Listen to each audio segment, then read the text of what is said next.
Today, I am going to perform how to assess skin, hair, and nails. But before we are going to start the assessment, make sure we all have the materials that are needed.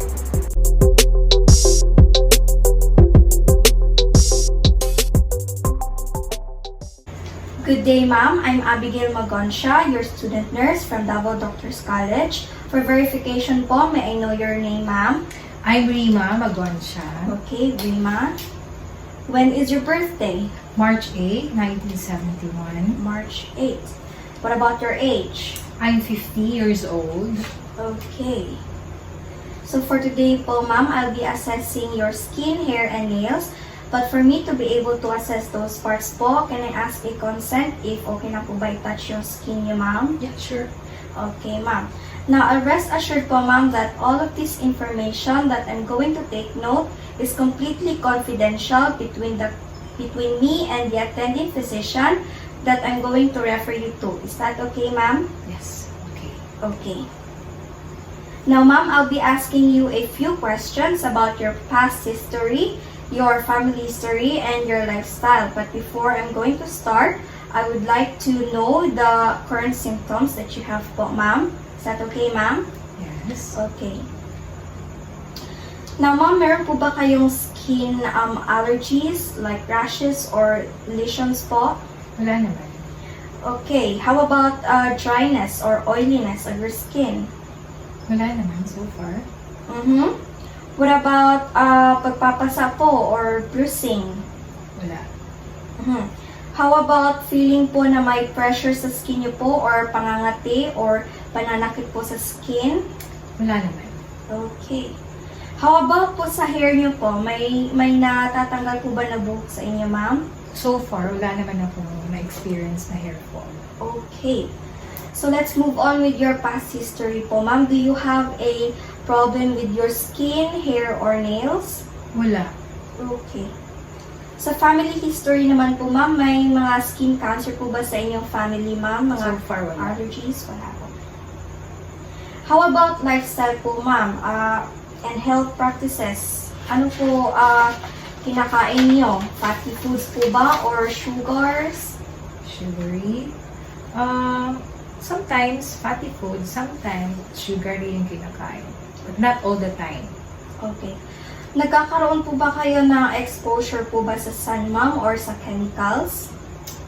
Wala naman, especially now work from home ako. Okay.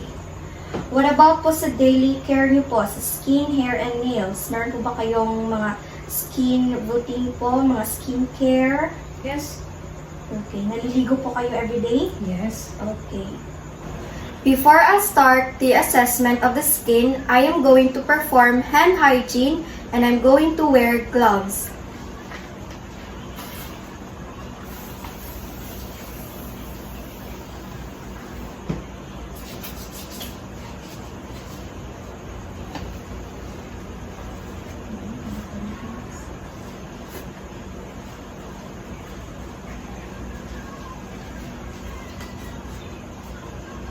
Okay, so now I am going to start the assessment of the skin. So ma'am, I'll be inspecting your skin, your color variation of your skin, ma'am. Pwede ko po bang hawakan yung kamay?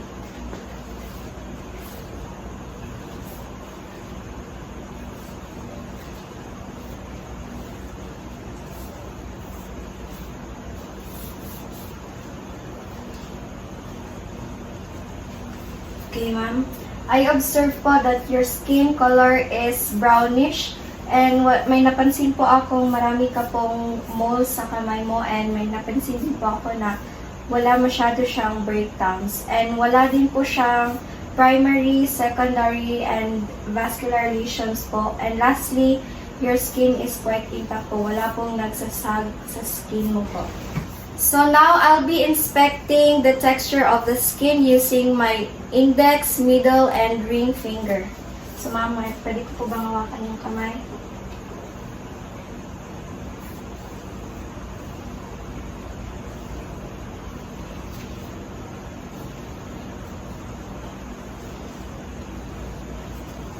Now, ma'am, wala naman po ako napansin na texture sa skin mo po. Only your moles po ang napansin ko po. And okay po yun. Next, I'll be palpating the temperature using my dorsal part of my hand. So, i-remove ko po itong gloves ko. Then, check ang patient.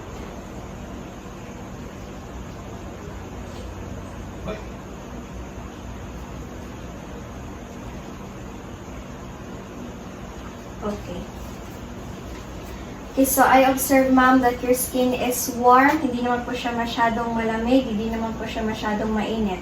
And your skin is, hindi naman po siya masyadong dry and hindi po siya masyadong oily. Wala din pong nag-i-indicate na may sakit ka po or may sinat. So, okay po yun. Next that I'm going to assess is the turgor of the skin. So, ma'am, ipipinch ko po yung skin mo sa kamay mo po, ma'am. Pwede ko po ba i-pinch?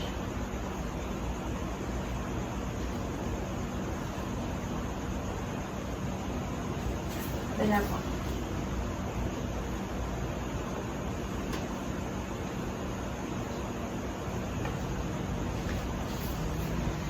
Sa baba din, ipipinch natin kung meron ba siyang edema sa paa.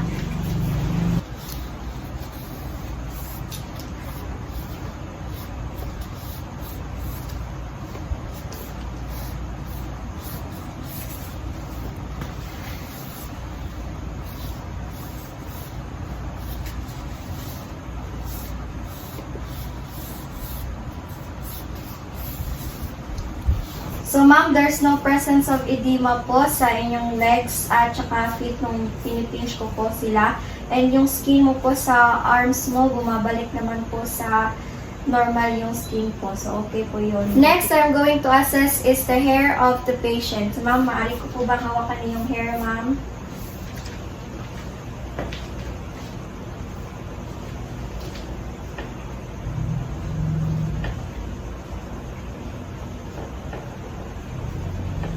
Okay, so ma'am, when was the last time you dyed your hair po? Last year. Okay, so napansin ko po ma'am, yung buhok mo ay may medyo kanipisan na po ma'am at tumutubo na rin po yung white hair mo. Wala naman po akong napansin na any scar sa scalp mo, so okay po yon. Next is I am going to inspect the nails. I-check natin kung nakadikit ba yung nail plate niya sa nail bed. So, ma'am, pwede po bang pakita yung kamay mo, ma'am?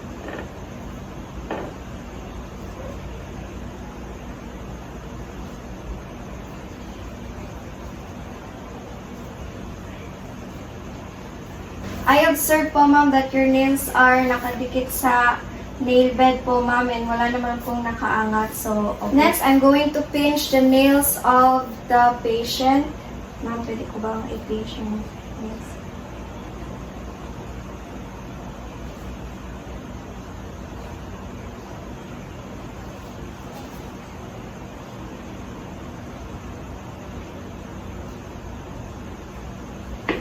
Okay, ma'am, I observe that your nails is still pink tone po. Pag pinipinch ko yung nails mo po, bumabalik po sa normal na pink tone po yung nails niyo po. Lastly po, pwede ko po ba makita yung nails niyo, ma'am? I-check ko po kung 160 degrees po yung nails niyo.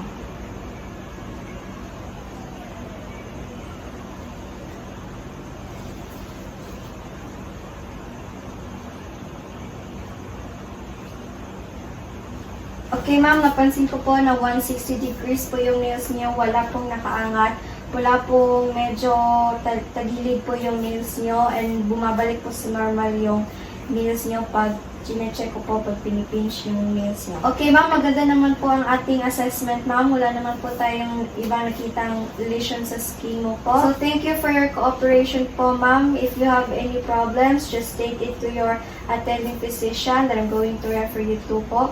Ang advice ko po, ma'am, is to drink your medicines like vitamins po.